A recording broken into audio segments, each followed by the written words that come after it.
find you in the mystery, in oceans deep, my faith will stand.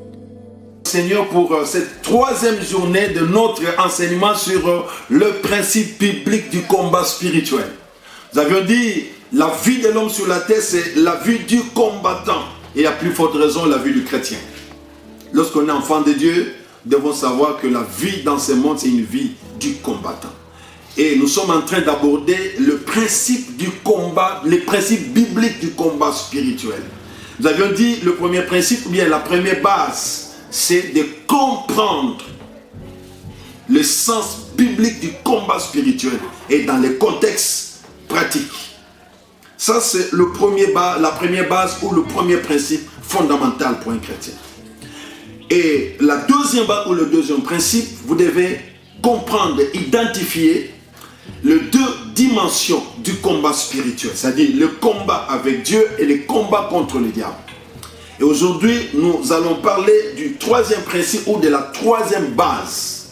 C'est de saisir la source de notre combat spirituel. En tant qu'enfant de Dieu, nous devons saisir la source de notre combat spirituel. Le combat spirituel ne vient pas par hasard, il y a toujours une source. Quand vous prenez de l'eau, vous devez savoir que cette eau-là ne vient pas par hasard, il y a une source. Et la même chose, le combat spirituel a une source. Et c'est cette source que nous voulons comprendre en ce moment. Comprendre pour bien la saisir et pour bien orienter notre combat spirituel. Nous allons lire la Bible dans le livre de Genèse, chapitre 3e, du verset 1er jusqu'au verset 15. Mais je vais lire juste quelques versets. Parce que le verset clé, c'est le 15e verset. Genèse, chapitre 3e, du 1er verset jusqu'au 15e verset. Mais on va sélectionner quelques versets bibliques. Le serpent était le plus rusé de tous les animaux de champ et que l'Éternel Dieu avait fait. Il dit à la femme, Dieu a-t-il réellement dit, vous ne mangerez pas de tous les arbres du jardin? La femme répondit au serpent, nous mangerons du fruit des arbres du jardin, mais quant au fruit de l'arbre qui est au milieu du jardin, Dieu a dit, vous n'en mangerez point et vous n'y toucherez point de peur que vous ne mouriez. Alors le serpent dit à la femme, vous ne mourrez point. Mais Dieu sait que le jour où vous en mangerez, vos yeux s'ouvriront et que vous serez comme des dieux, connaissant le bien et le mal. La femme vit que l'arbre était bon à manger, agréable à la vue, et qu'il était précieux pour ouvrir l'intelligence. Elle prit de son fruit et en mangea. Elle en donna aussi à son mari qui était auprès d'elle, et il en mangea. Les yeux de l'un et de l'autre s'ouvrirent. Ils connurent qu'ils étaient nus, et ayant cousu de feuilles de figuier, ils en firent de ceintures. Verset 15e, je mettrai l'inimitié entre toi et la femme, entre ta postérité et sa postérité, celle-ci t'écrasera la tête et tu lui blesseras le talon. Ça, c'est la parole de Dieu, la parole de l'Éternel. Enfants de Dieu, nous voulons comprendre et saisir la source de notre combat spirituel. Lorsque le Seigneur créa les cieux et la terre, tout était en paix. Et lorsque Dieu créa l'univers où nous demeurons, notre planète, tout était en paix. Et d'ailleurs, après la création de l'univers ou la création terrestre, Dieu a dit, tout était très bon. C'était la paix qui régnait partout. Et le Seigneur avait établi l'homme dans le jardin d'Éden comme les dirigeants de ce monde. Ça, c'est au début. Tout était parfait. Il n'y avait pas de guerre. Il n'y avait pas de combat. L'homme était complètement en paix. Et le siège de son royaume, le siège de son trône, c'était bien sûr le jardin d'Éden. Mais c'est un jour que le combat est arrivé. Par qui? Par cet instrument. Cet instrument qu'on appelle dans ces textes le serpent. Les serpents anciens. Le diable. Satan, l'accusateur. C'est lui qui est à la base de tout ça. Mais néanmoins, pour bien comprendre l'origine du combat spirituel, nous devons présenter 4 étapes. 4 étapes pour bien saisir l'origine du combat spirituel. La première étape, c'est la rébellion dans les cieux et qui a eu comme implication la défaite du diable ou de Lucifer. Ça, c'est la première dimension de la source de notre combat spirituel. La deuxième dimension, c'est la rébellion de l'homme sur la terre et la défaite de l'homme. La troisième dimension, c'est la victoire de Christ sur la croix de Golgotha. Ça, c'est la troisième dimension. Et alors, la quatrième dimension, ou le quatrième niveau de la source de notre combat spirituel, c'est la conversion ou la régénération de l'homme qui a comme implication directe le changement de camp. Voilà, mes amis, c'est sur base de ces 4 niveaux que je vais expliquer la source du combat spirituel. Vous devez savoir, si vous êtes aujourd'hui combattu, ça vient d'où? Quelle est la source? Tout a commencé au ciel. Au ciel, tout était parfait. Et Dieu, il a plusieurs anges, ou il avait plusieurs anges, mais il y a un groupe des anges qui ont été influencés par Lucifer. Lucifer qui était un chérubin protecteur, qui était dans la présence de Dieu. Il avait un grand rôle à jouer, il avait une grande autorité par rapport à plusieurs anges. Et il s'est rébellé contre Dieu. Si vous voulez comprendre un peu l'histoire sur la rébellion de Lucifer, vous allez lire dans le livre d'Ésaïe chapitre 14, du verset 12 jusqu'au verset 15. Aussi, Ézéchiel chapitre 28, verset 14 jusqu'au verset 17. Il s'est rébellé. C'est ça l'élément déclencheur de notre combat spirituel. Le premier élément déclencheur du combat spirituel, c'est la rébellion du diable. Parce qu'il n'y avait pas d'adversaire. Et le diable, c'est véritablement, c'est une créature de Dieu qui s'est rébellée contre son créateur, contre celui qui l'a créé. Or, en fait, il est difficile de battre ton géniteur. Dieu est le géniteur. C'est lui qui a créé Lucifer. Lucifer, c'est une créature. Et Dieu est le créateur. Et comment une créature peut battre son créateur? Comprenez que le créateur connaît les molécules qui composent la créature. Il connaît les éléments de composition de la créature. Il connaît toute l'intelligence qu'il a donnée à sa créature. Tout, il connaît ça. Il n'est pas facile de battre son créateur. Il n'est pas facile de battre son géniteur. Et c'est ça, ce qui est arrivé. L'ennemi, il a tenté de battre, de dominer, de chercher à détrôner Dieu, à détrôner son créateur. Oh, cela était impossible. Si les hommes peuvent facilement détruire les géniteurs, mais il n'est pas facile avec Dieu. Il n'est pas facile avec Dieu. L'homme, tu fais le papier et le papier s'il va me tuer. Mais c'est pas facile. J'ai toutes les facilités de détruire le papier. Mais le papier a de la peine pour me détruire. Parce que c'est entre mes mains. Et c'est comme ça, c'est ce que le diable a tenté. Je parle à quelqu'un, ce n'est pas facile de détruire ton géniteur. Parce qu'il connaît ta source, il connaît tes origines, il connaît tes points forts et tes points faibles. C'est comme un bébé entre les mains de sa mère. Il n'est pas facile à un bébé de tuer la mère. Il n'est pas facile à un bébé de tuer son père. Parce que c'est le père qui l'a engendré. Et c'est ce que le diable a tenté et cela était impossible. Et qu'est-ce qu'il a fait l'ennemi? Quel était son péché? Quel était le péché de Lucifer? Je peux résumer le péché de Lucifer en 6 points. Le premier élément du péché de Lucifer, c'est l'orgueil. L'orgueil. Et souvent, beaucoup de gens, parfois, ils se livrent au diable à cause de cette imitation de l'ennemi, l'orgueil. Dans la vie, un enfant de Dieu doit éviter l'orgueil. Ce n'est pas notre nature. Le deuxième élément, c'est la convoitise du trône de Dieu. Il a convoité le trône de Dieu. Au lieu de pouvoir se contenter de la place que le Seigneur lui a donnée, lui voulait en avoir plus. Et c'est ça le problème de plusieurs personnes, et particulièrement des Africains. Les gens qui n'aiment pas se contenter de ce qu'on leur donne. Acceptez ce qu'on vous donne. Ce qui n'est pas pour vous ne vous appartient pas. L'ennemi, au lieu de pouvoir se contenter du rôle que Dieu lui a donné, de gérer les autres anges, mais lui voulait maintenant s'arroger la place de Dieu. Convoitise du trône de Dieu. Et c'est ça, le deuxième aspect du péché du diable. Et le troisième aspect, maintenant, c'est l'abus et l'excès du pouvoir. Quelque part, tout pouvoir a des limites. Même si vous êtes qui, quelle autorité, vous devez savoir que votre pouvoir a une limite quelque part.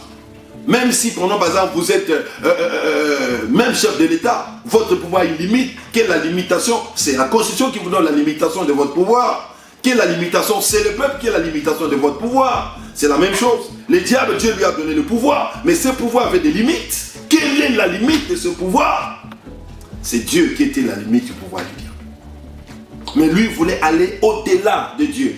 Il voulait prendre ses trônes. Les trônes de Dieu étaient véritablement la limite pour le pouvoir de l'ennemi. L'excès du pouvoir, l'abus du pouvoir qu'on lui a donné, la petite puissance que Dieu lui a donnée, il voulait maintenant s'élever contre Dieu avec cette puissance-là. Ça, c'est l'excès et l'abus du pouvoir.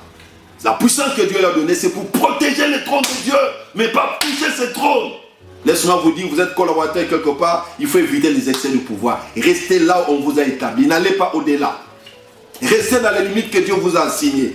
Et le troisième aspect, c'est la violence. La violence, la violence. Le diable était violent. Vous comprenez comment il a secoué même tous les anges là. Il les a trompés pour les attirer vers lui. La violence. Ça, c'est la nature de l'ennemi. Dans la vie, un véritable enfant de Dieu doit éviter d'être violent. La violence n'est pas notre nature. C'est la nature du diable. Et cinquième élément que je tire de cette rébellion, c'est lui qui l'a créé. Et si l'homme devient désobéissant, c'est juste l'imitation de l'ennemi, l'imitation du diable. Et enfin, sixième, c'est la rébellion, on m'a dit. Il se rébelle contre Dieu. Il se rébelle contre le trône qu'il a façonné. Et il amène vers son camp des anges. Il s'en va avec quelques anges, avec deux anges, pour constituer son royaume. Voilà, mes amis, le péché qui a amené la chute du diable. Et ce péché ne lui a pas donné la victoire. Il a été chassé du trône de Dieu. Il a été chassé du trône de Dieu. Et là, maintenant, il devient qui? Il prend trois noms. Le premier nom, il devient le diable. C'est-à-dire l'adversaire. L'adversaire de qui? L'adversaire de Dieu et l'adversaire de ceux qui appartiennent à Dieu. Dans le trône ou au trône de Dieu, Dieu est son adversaire. Aussi, les anges qui sont restés fidèles à Dieu sont devenus ses adversaires. Et sur la terre, l'homme qui a été créé à l'image de Dieu, créé à l'image de Dieu, à la ressemblance de Dieu, devint aussi son adversaire. Ça, c'est le premier nom ou la première qualification. Le deuxième nom, il devient Satan, qui signifie accusateur. Accusateur à qui? Accusateur de ceux qui sont restés fidèles à Dieu. Je parle à quelqu'un, si vous demeurez fidèle à Dieu, vous aurez toujours des accusateurs qui seront là juste pour vous dévier de la bonne voie du Seigneur. Et le troisième nom, le serpent. Les serpents anciens. Et c'est la stratégie que le diable avait utilisée pour venir sur la terre. Il a utilisé ce nom. Il a utilisé, l'animal appelé serpent. Et cet animal appelé serpent devient aussi son propre nom, le nom du diable, le serpent ancien. À cause de cette utilisation du diable, à cause des ruses qu'il a exploitées pour faire chuter l'homme. Bien aimé, voilà la première dimension de notre combat spirituel, de la source de notre combat spirituel.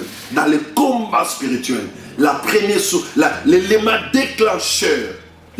déclencheur de la source de notre combat spirituel, c'est cette rébellion du diable et sa chute, la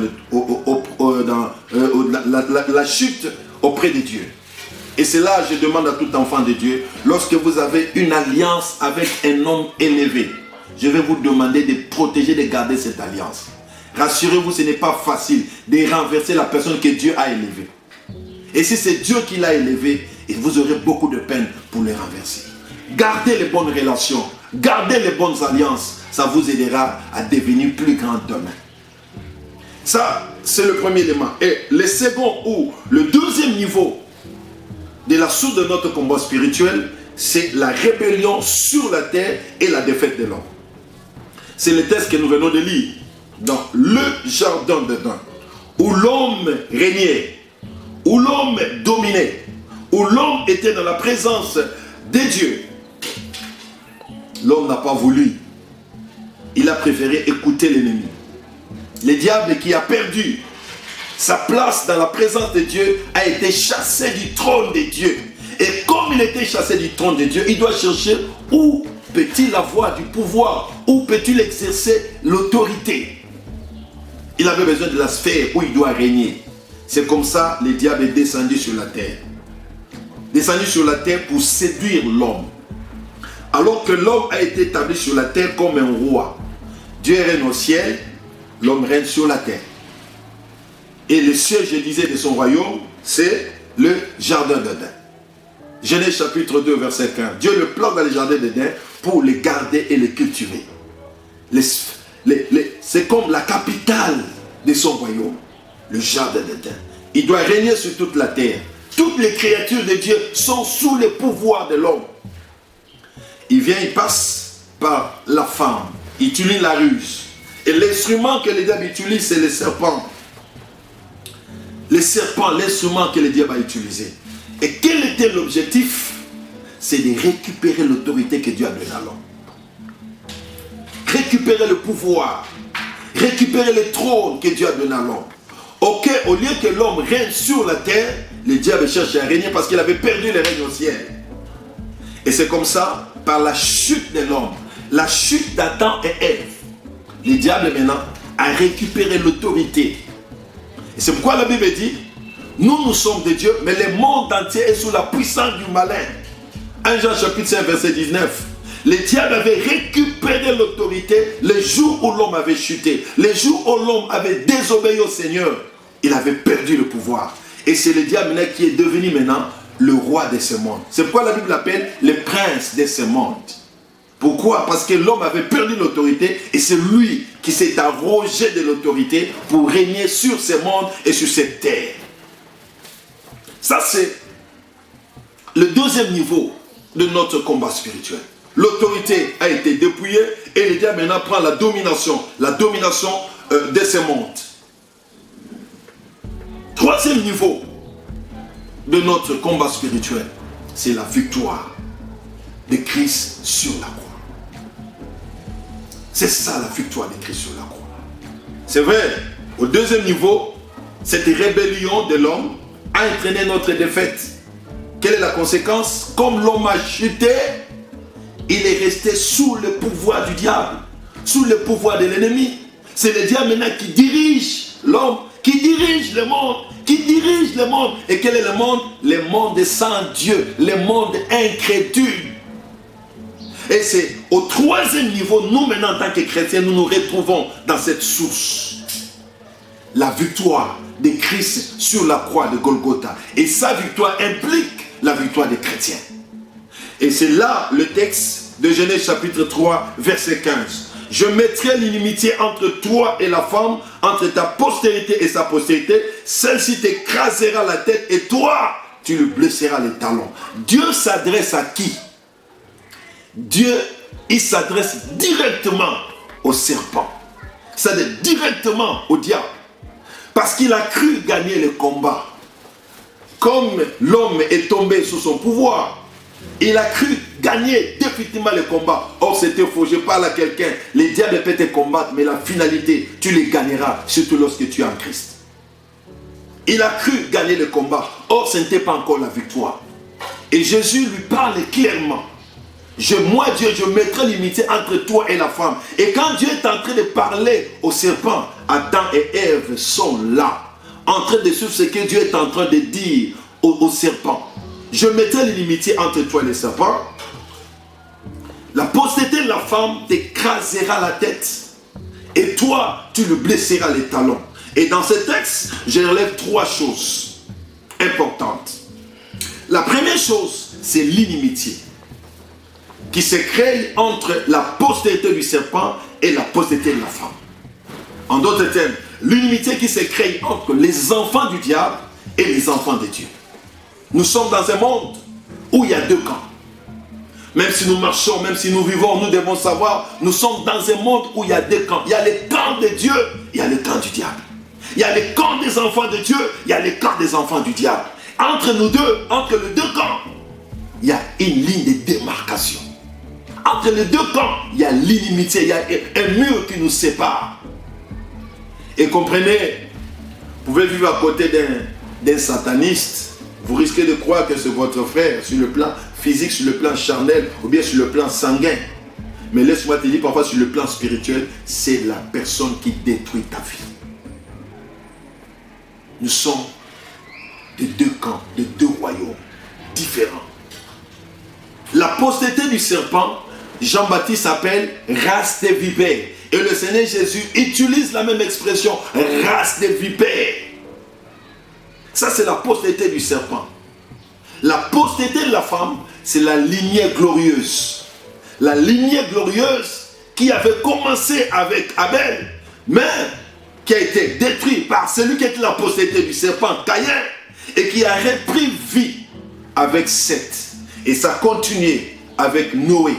Et ça finit en Christ. Nous sommes de la lignée glorieuse, la lignée de la femme. Comme le diable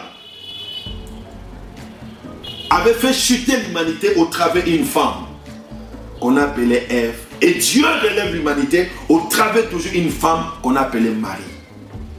Et c'est d'une femme que la postérité doit venir. Et cette postérité de la femme qui tire son origine en Christ est toujours en opposition, en antagonisme avec la postérité du diable. La postérité du diable, je disais, ce sont ceux qui sont dans l'ennemi, le diable. Ce sont ceux qui sont en alliance avec Satan. Nous avons les démons et nous avons les satanistes. Et 3, nous avons les incrédules qui forment cette postérité du diable. Ils sont là au milieu de nous. Ils sont dans nos maisons, ils sont dans nos quartiers, ils sont sur nos, dans notre ville et partout, on les retrouve. Mais néanmoins, il y a inimitié. L'apparence peut montrer que nous sommes en paix. Mais spirituellement, il n'y a pas la paix. Spirituellement, nous sommes des antagonistes. Et c'est ça la vérité, mes amis. Frères et sœurs, vous habitez le même quartier avec les sorciers.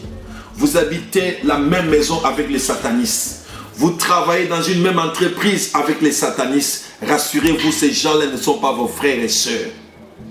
Même si vous êtes dans une même famille, même si vous êtes dans une même entreprise, même si vous êtes dans le même quartier, rassurez-vous, les satanistes ne sont pas nos frères. Et c'est ça notre difficulté. Inimitié. L'apparence peut montrer que nous sommes des frères, mais le fond, nous ne le sommes pas. Voilà l'origine de notre combat. L'origine de notre combat, c'est l'inimitié qui est créée, l'inimitié que Dieu a créée entre le royaume du diable et le royaume de Dieu. Jamais, jamais et au grand jamais, le diable peut aimer l'enfant de Dieu. Jamais et au grand jamais, un sataniste peut aimer l'enfant de Dieu. Tu peux lui donner de l'or, il te tuera. Si tu lui donnes la possibilité de le faire. Mais je sais qu'en Christ, il ne te tuera pas parce que tu es plus que vainqueur. Mais tout simplement, nous devons savoir qu'il y a l'inimitié entre le royaume de Dieu et le royaume du diable. Le diable n'est pas omniprésent. Les démons ne sont pas aussi partout. Ce sont ces satanistes, ces occultistes qui compliquent la vie de plusieurs enfants de Dieu. Voilà un élément de la source de notre combat spirituel. Le deuxième élément, le Seigneur dit, la postérité de la femme écrasera la tête du serpent. Et quand on parle de la postérité de la femme, on voit Christ. il écrasera la tête du serpent. C'est cette victoire que le Christ a réalisée à la croix de Golgotha. Colossiens chapitre 2 verset 15 qui dit qu'il a dépouillé les dominations et les autorités. Lorsque Christ mourait à la croix, les gens qui regardaient, ils voyaient, les femmes regrettaient comment un homme de bon, un innocent est en train de mourir. Un innocent est en train de mourir, ça c'est l'apparence. Mais oh, la victoire était dans cette mort-là. La victoire était dans cette mort-là. Physiquement, les gens ont vu Christ mourir. Oh, cette mort, c'était notre salut. Cette mort, c'était notre victoire. Jésus, à la croix, il a dépouillé les principautés, les dominations, les autorités. En d'autres termes, la force du diable a été complètement engloutie à la croix. C'est comme les jours où Moïse, accompagné d'Aaron, sont partis voir Pharaon. Et au travers de la verge de Moïse, bien sûr, et il a utilisé Aaron, au travers de cette verge d'Aaron, c'était un grand serpent qui est sorti d'une manière surnaturelle.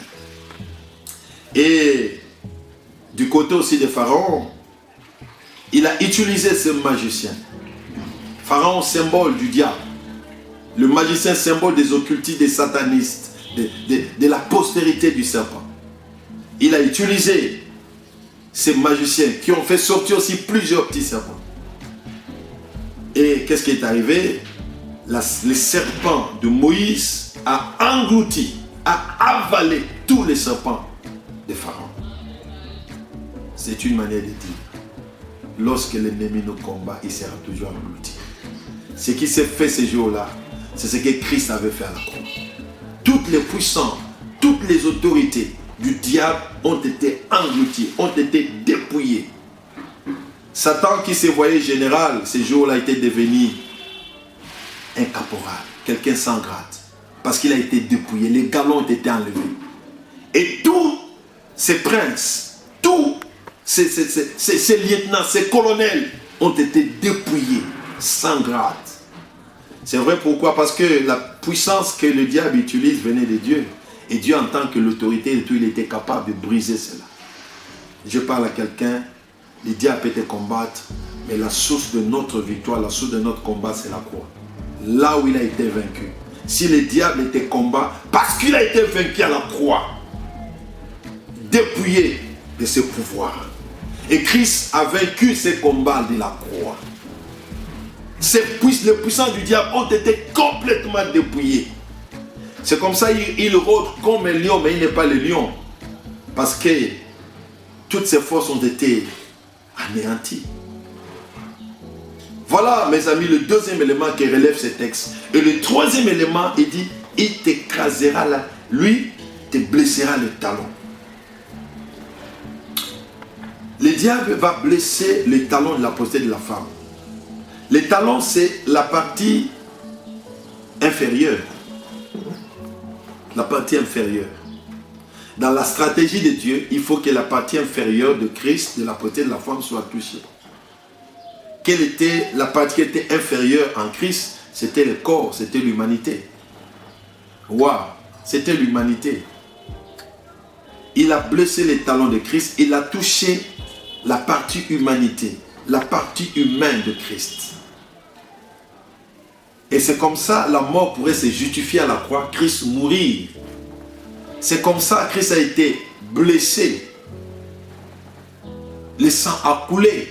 C'est cette partie humanité qui a été touchée. Dieu, c'était la stratégie de Dieu pour gagner l'ennemi des diables. Or, les blessures que l'ennemi avait provoquées sur Christ, c'est notre victoire. Comment? La Bible dit par ses maîtrissures, nous sommes guéris. Le diable a cru blesser Christ au talon, ce serait pour lui une joie. Oh non, c'est la guérison de chrétiens. Au travers du sang de Christ, nous avions bénéficié, bien-aimés, l'intégrité spirituelle. Le salut intégral sur le plan spirituel. Au travers ces maîtrisures, nous avions bénéficié de l'intégrité du salut physique, corporel. Je parle à quelqu'un, Christ nous a donné la victoire. Et si nous subissons les combats spirituels, la source, c'est cette victoire que Christ a réalisée à la croix. Au travers la tête du serpent qui a été brisée, détruit, nous avions reçu les saluts. Le salut de l'âme, le salut de l'esprit. Au travers le talon de Christ qui a été blessé, nous avions reçu le salut corporel. Laisse-moi te dire, le diable te combat parce qu'il sait que Christ a vaincu à ta place.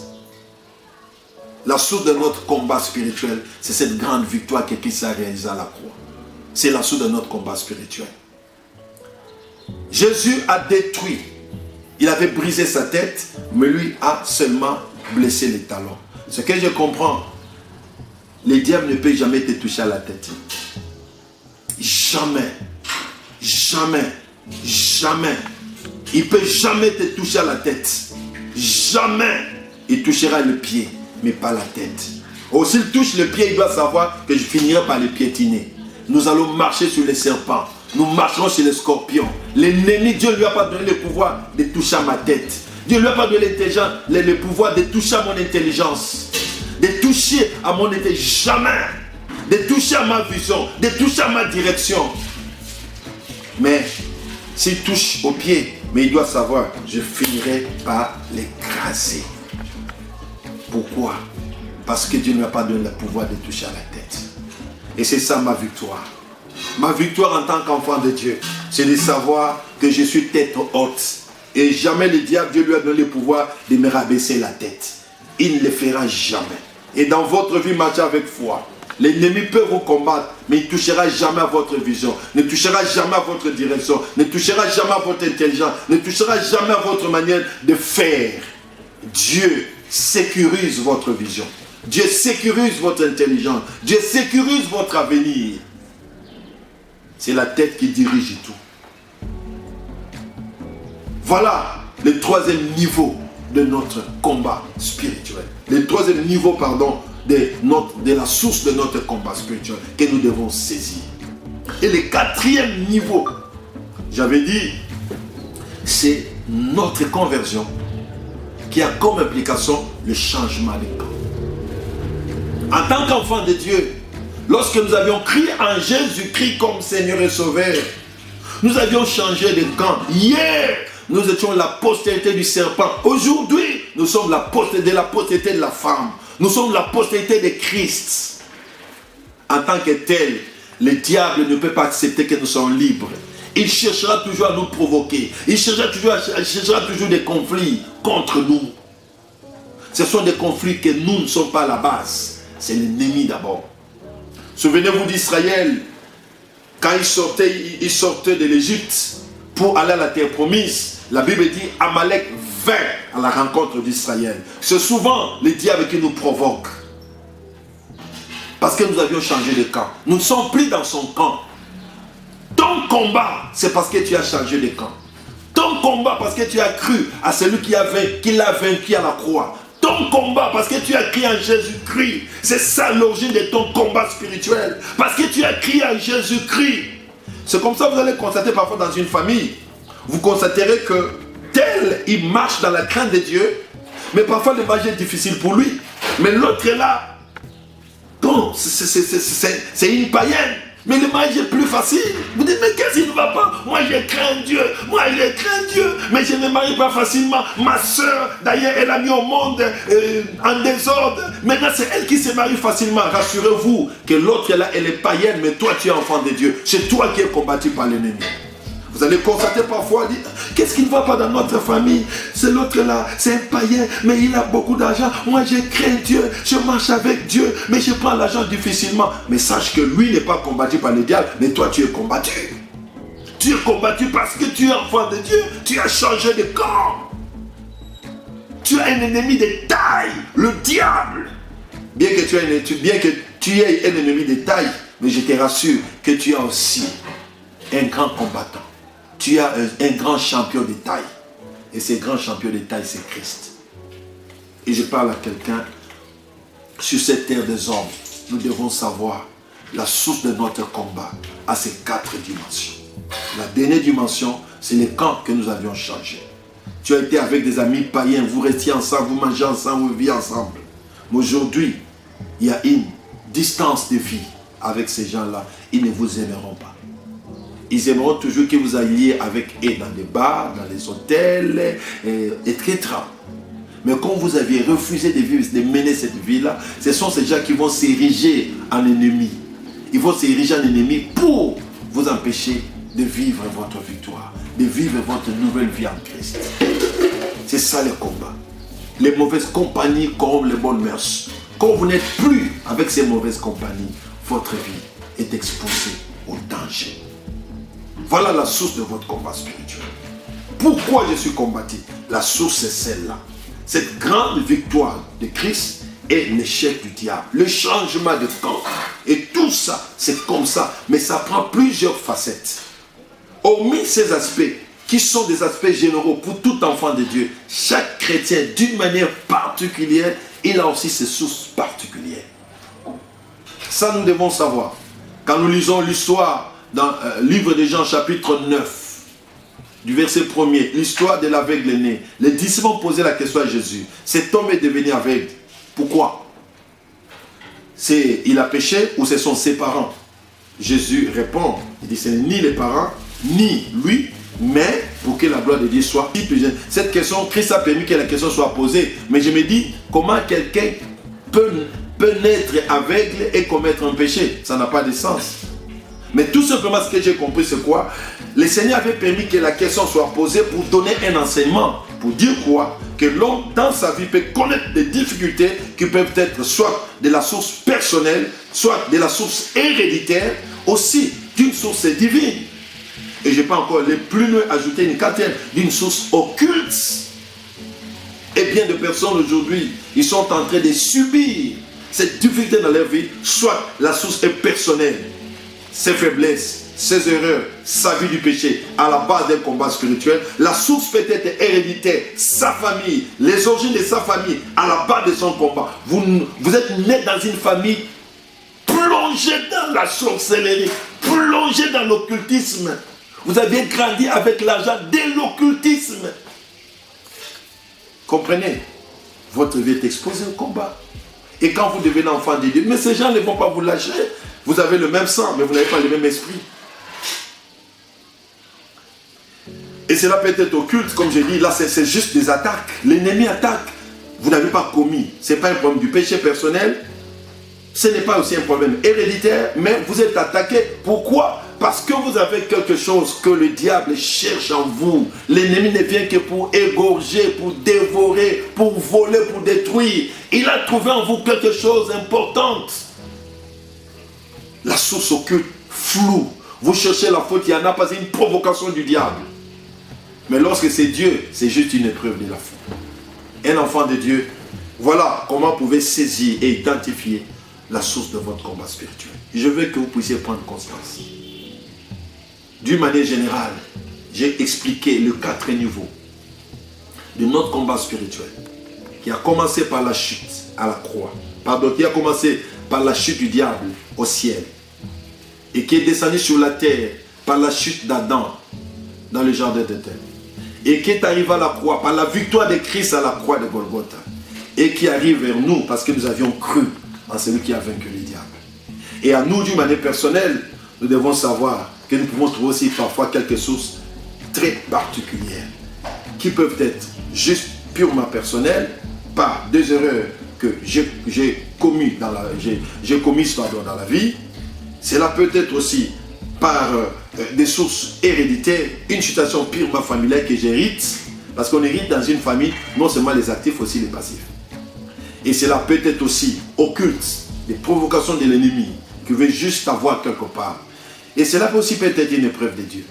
Mais ce que je sais, avec Dieu, nous serons toujours plus que vainqueurs. C'est là que je vous ramène de l'enseignement de la fois passée, de faire les combats avec Dieu pour développer l'intimité avec Dieu. Et là, vous allez combattre le diable avec Dieu.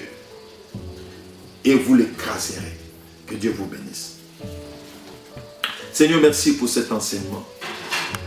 Je veux que ceux qui ont suivi cet enseignement puissent en tirer profit. La vie sur la terre, c'est une vie du combattant. Une vie difficile avec nos réalités actuelles. Je prie pour tous ceux qui suivent ces enseignements. Seigneur, que tu les aides, que tu les soutiennes, oh Dieu, à identifier clairement la source de leur combat, oh Dieu, et à demeurer vainqueur. Parce que la Bible dit, nous sommes plus que vainqueurs par celui qui nous a aimés. Nous combattons contre des esprits que nous ne voyons pas. Mais parfois les esprits utilisent des choses corporelles. Ils utilisent des humains. Mais dans ces combats, nous te prions que nous serons toujours plus que vainqueurs. Que ton nom soit béni. Au nom de Jésus-Christ.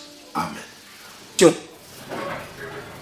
Téléspectateurs, et bien-aimés, l'enseignement que vous venez de suivre, vous le trouvez dans ces livres. Les combats spirituels. C'est l'un de mes ouvrages. Ce sont des enseignements qui sont dans ces documents que je suis en train d'exploiter. Si vous pouvez en avoir, ça va beaucoup vous aider. Vous allez trouver mes numéros de téléphone que vous pouvez appeler à tout moment pour essayer de savoir comment vous pouvez trouver l'ouvrage. Je crois que vous pouvez le trouver actuellement jusque-là. Les documents n'est pas encore électronique. Nous les vendons comme ça. Mais je crois que dans les jours qui viennent, vous l'en aurez d'une manière électronique et vous pouvez en acheter. Voilà ce que je peux vous demander. Que Dieu vous bénisse.